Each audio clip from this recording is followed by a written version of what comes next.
Welcome to Through the Bible via FEBC Radio. Join us in discovering the beauty and mystery of God's Word. Each study is amazing in its own way. Let's begin.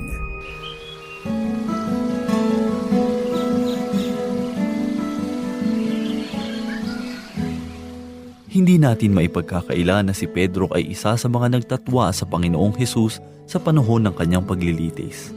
3 ulit niyang itinanggi ang kanyang pagkakakilala sa Panginoon, subalit matapos umakyat ang Panginoong Hesus sa langit, kakaibang Pedro ang ating matatagpuan sa Aklat ng Gawa.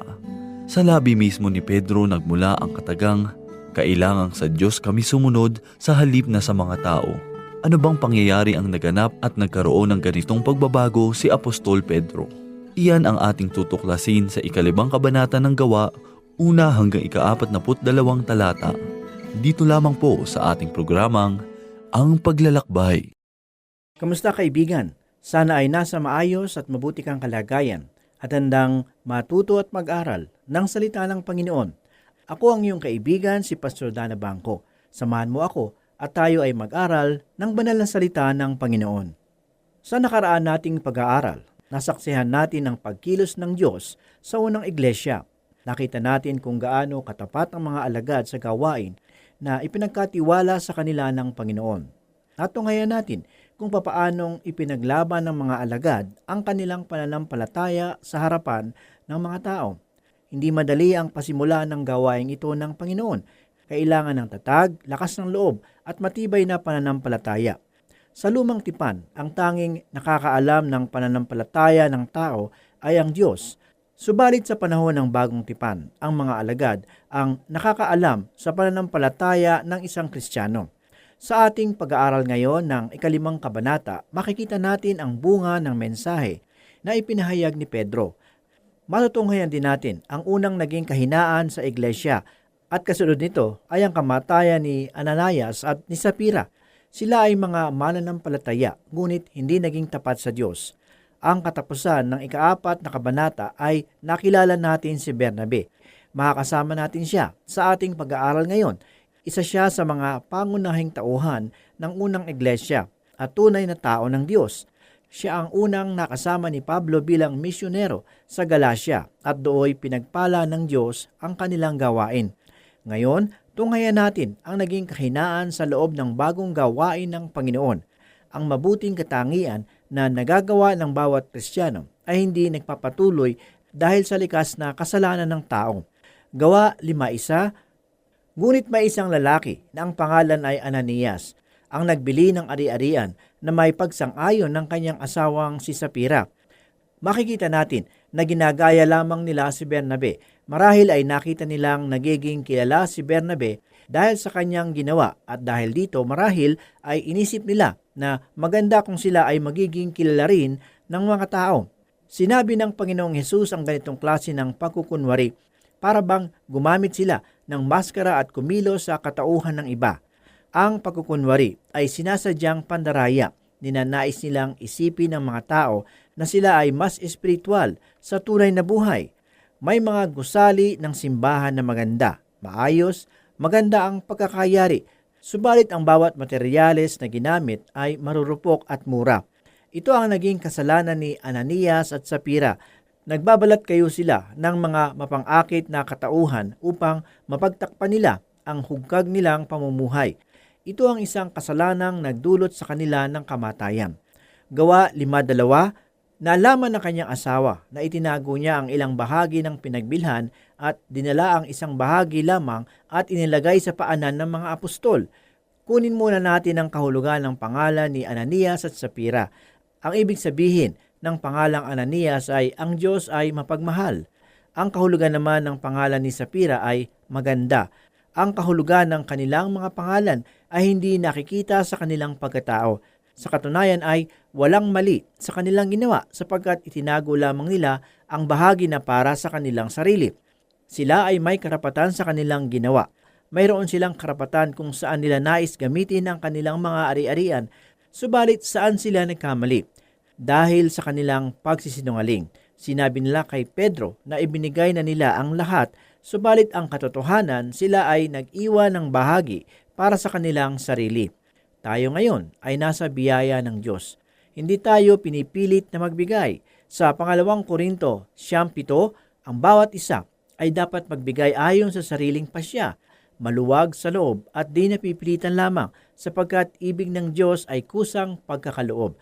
Subalit sa panahong iyon, ang mga mananampalataya ay ipinagkakaloob ang lahat.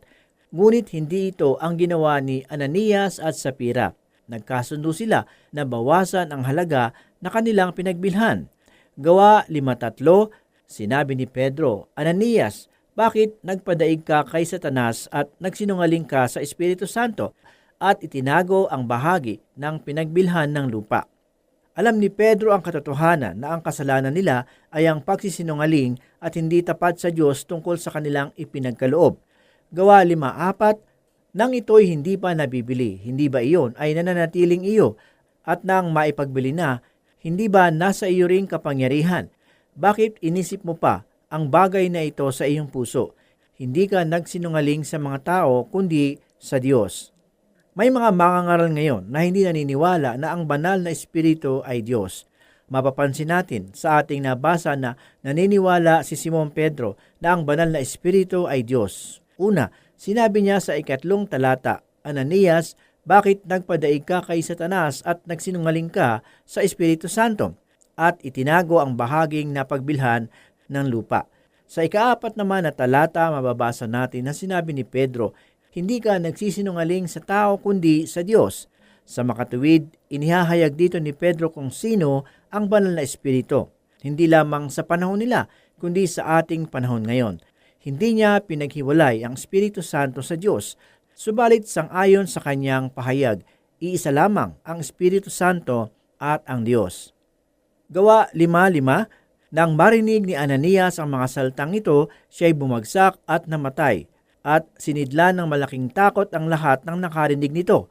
Mayroong mga naniniwala na si Pedro ang dahilan ng kamatayan ni Ananias, at marahil ay may mga taong sinisisi si Pedro sa pangyayaring ito.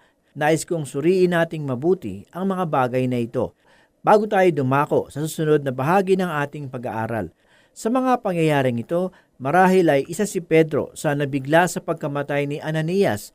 Sa palagay ko, wala siyang kinalaman sa mga pangyayari. Alam niyo ba kung sino ang may kinalaman sa pagkamatay ni Ananias? Walang iba kundi ang Diyos. Nagagalit ba kayo sa Diyos? Mga kaibigan, huwag nating sisihin ang Diyos. Nasa kapangyarihan niya ang mga bagay na ito upang tayo ay maging matuwid sa kanyang harapan. May kapangyarihan siya na magbigay ng buhay at gayon din ang pagbawi nito. Alalahanin ninyo, kaya niyang kunin ang ating buhay anumang oras na kanyang naisin. Hindi niya kagustuhan na mamatay si Ananias, subalit ito lamang ang paraan upang maituwid niya ang tao, lalong-lalo na sa iglesia ng Diyos. Magagawa niya ang nais niyang gawin sa pamamaraan na nais niya.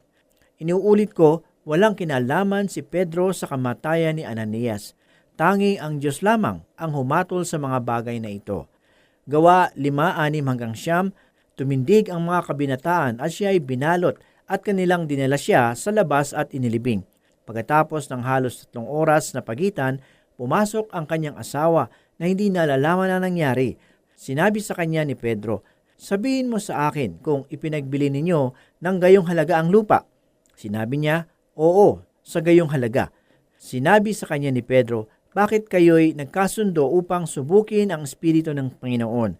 Tingnan mo, nasa pintuan ng mga paa ng mga naglibing sa iyong asawa at ikaw naman ang isusunod nila.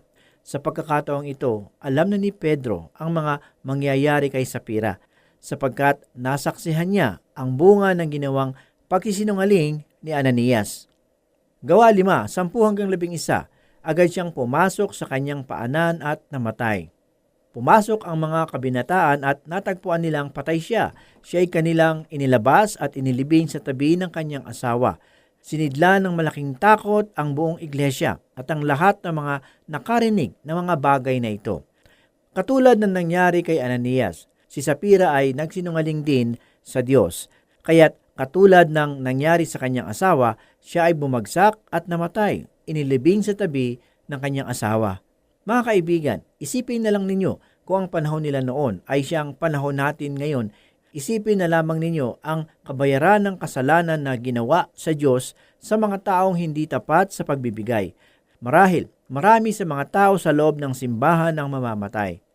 Kung hindi sa pisikal na kamatayan, mangyayari ito sa espiritual na buhay, sapagkat hindi tayo nagiging tapat sa pagbibigay sa Diyos.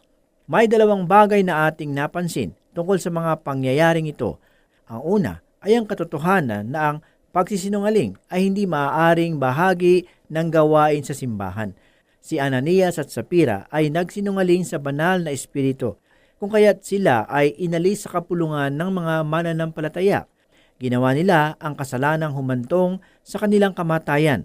Sa unang Juan 5:16, kung makita ninuman na ang kanyang kapatid ay gumagawa ng kasalanang di hahantong sa kasalanang espiritual, ipanalangin niya ang kapatid na iyon at ito'y bibigyan ng bagong buhay. Ito'y para sa mga kapatid na ang kasalanan ay hindi hahantong sa kamatayang espiritual. May kasalanang hahantong sa kamatayang espiritual at hindi ko sinasabing idalangin ninyo ang sinumang gumagawa nito. Ang kanilang ginawa ay humantong sa kanilang kamatayan. Ang ganitong kasalanan ay hindi maaaring manatili sa loob ng iglesia. Ang pangalawa na aking napansin sa bagay na ito ay ang pagkakapansin ni Pedro sa mga pangyayari. Ito ang pagkukulang ng marami ngayon. Marahil, hindi natin nakikita o napapansin ang pagkilos ng kaaway sa buhay natin o sa loob ng iglesia. Subalit marami sa mga tagapaglingkod sa simbahan ang nagsasabing sila ay may malinis na hangarin sa paglilingkod. Ang mga taong ito ay malayang labas-masok sa mga simbahan at kadalasan sila pa ang mga tagapanguna sa iglesia. Subalit pagkatapos ng ilang panahon, makikita na lamang natin na unti-unting nasisira dahil sa kanilang makasariling hangarin. Gawa 5:12-14, sa pamamagitan ng mga apostol ay ginawa ang maraming tanda at kababalaghan sa gitna ng mga tao. Naroon silang lahat na nagkakaisa sa portiko ni Solomon. Sino man sa kanila ay di nangahas na makisama sa kanila, subalit sila'y itinaas ng mga tao. Lalo pang maraming mananampalatayang lalaki at babae ang naidagdag sa Panginoon.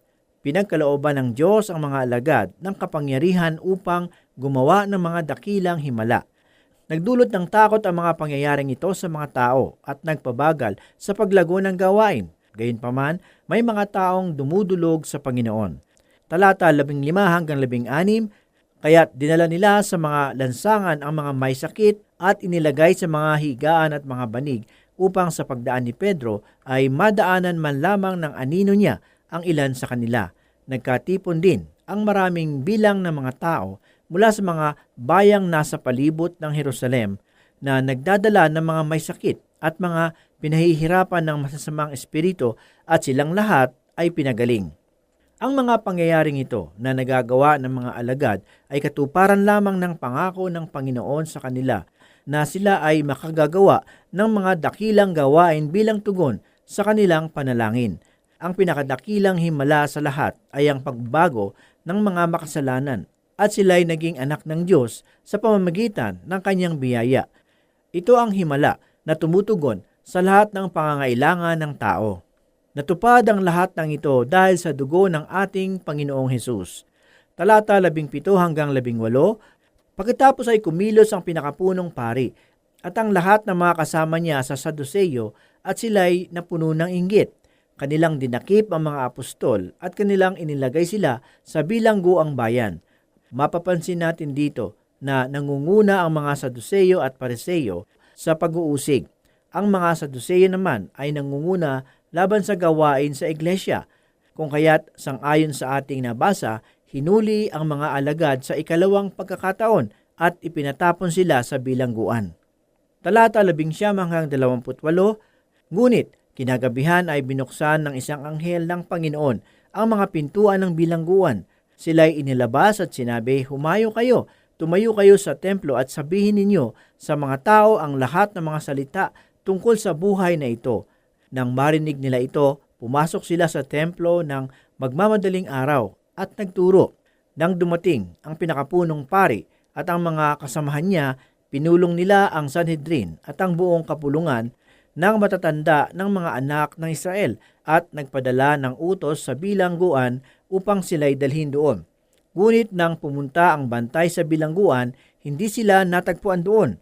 Bumalik sila at nagulat na nagsasabi, nadatnan naming nakasusing mabuti ang bilangguan at nakatayo sa mga pintuan ang mga bantay. Ngunit nang aming buksan ang mga ito, ay wala kaming natagpuan sa loob. Hindi lumaban ang mga alagad sa paghuli sa kanila. Sumama lamang sila sa mga kawal at sila ay ikinulong sa bilangguang bayan. Subalit ng gabing iyon, isang anghel ng Diyos ang nagpalaya sa kanila at pinagsabihan silang bumalik sa pagpapahayag ng salita ng Diyos sa templo. Tulad ng pagpapalaya kay Pedro sa 12 kabanata, walang makakaalam kung papaanong nakalaya ang mga alagad. Nais silang patigilin ang mga alagad sa pagsasagawa ng mga mahiwagang bagay at ng pagpapahayag. Subalit habang ginagawa nila ang lahat nilang makakaya upang patigilin, lalong dumadami ang sumasampalataya sa Panginoon.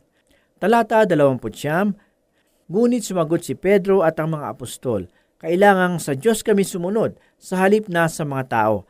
Sinunod ng mga alagad ang sinabi sa kanila ng Panginoon. Kailangang sundin ng mga mananampalataya ang mga may kapangyarihan. Subalit, wag lamang silang hahadlang sa kalooban ng Diyos. Sa talata 30, ibinangon ng Diyos ang ating mga ninuno, si Jesus na inyong pinatay nang ibinitin siya sa isang punong kahoy.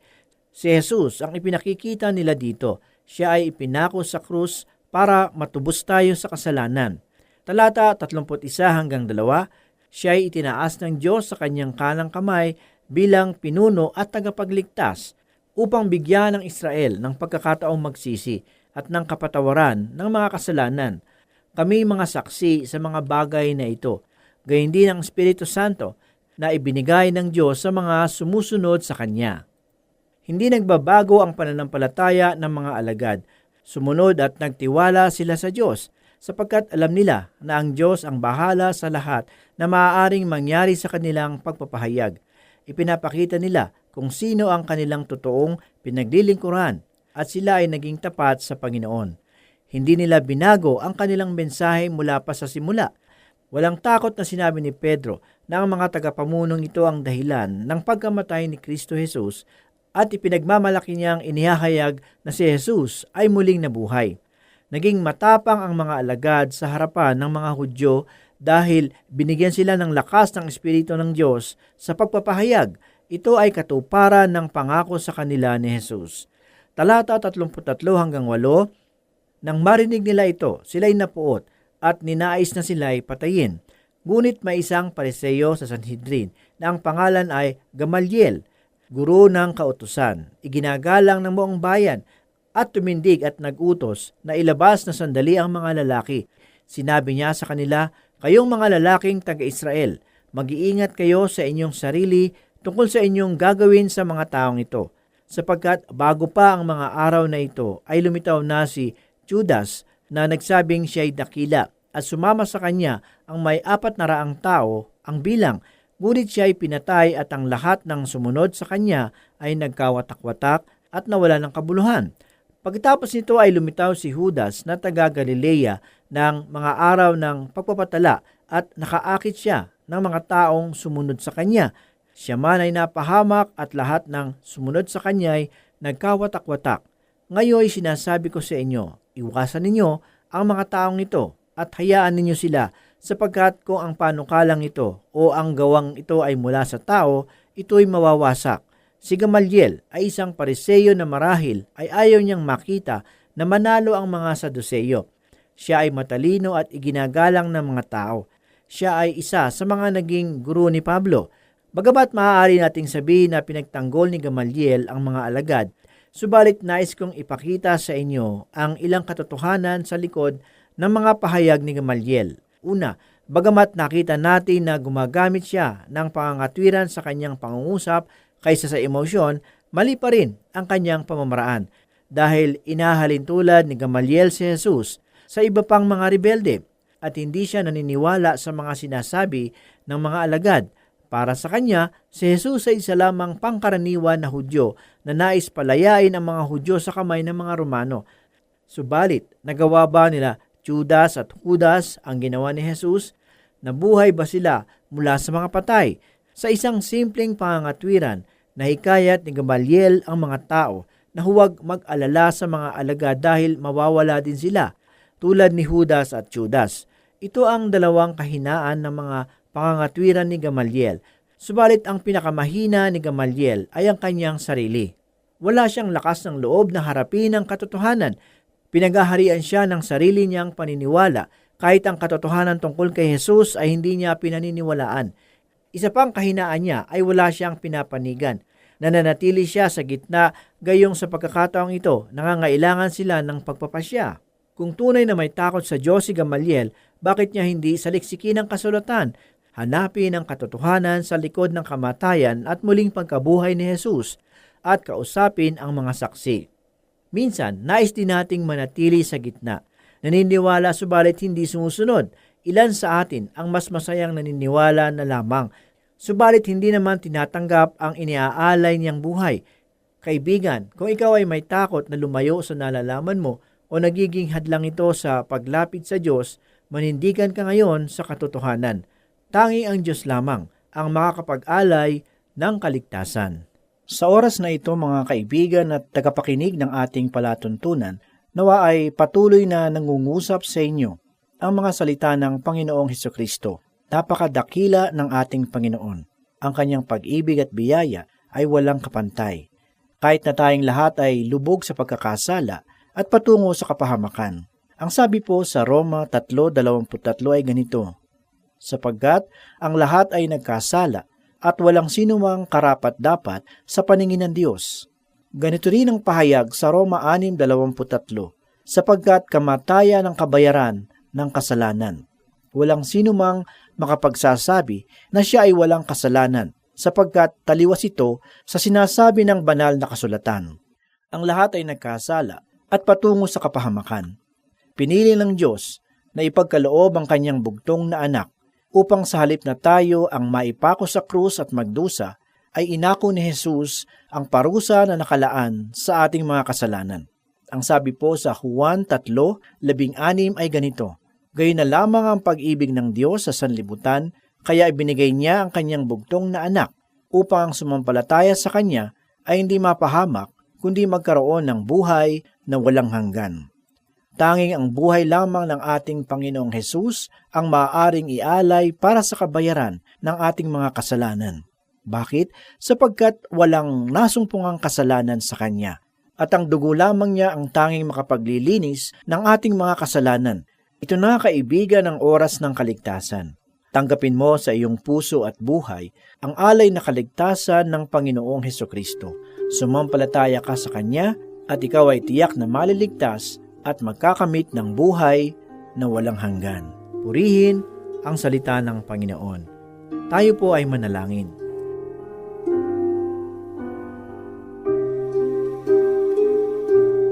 Muli kami po ay nagpapasalamat, Panginoon, sa pagkakataong ito. Salamat po sa mga pagpapala na aming nasumpungan sa pag-aaral ng iyong banal na aklat. Muli ito po ay nagpatibay ng aming pananalig sa iyo. Ito po ang aming mga samot dalangin sa pangalan ni Jesus. Amen. For more teaching from God's whole Word, you can listen through this station, FEBC Radio. For questions, comments, Bible requests, or learning resources, email us at dzasinfo@febc.ph. This is Through the Bible. See you again for more learning on the next episode.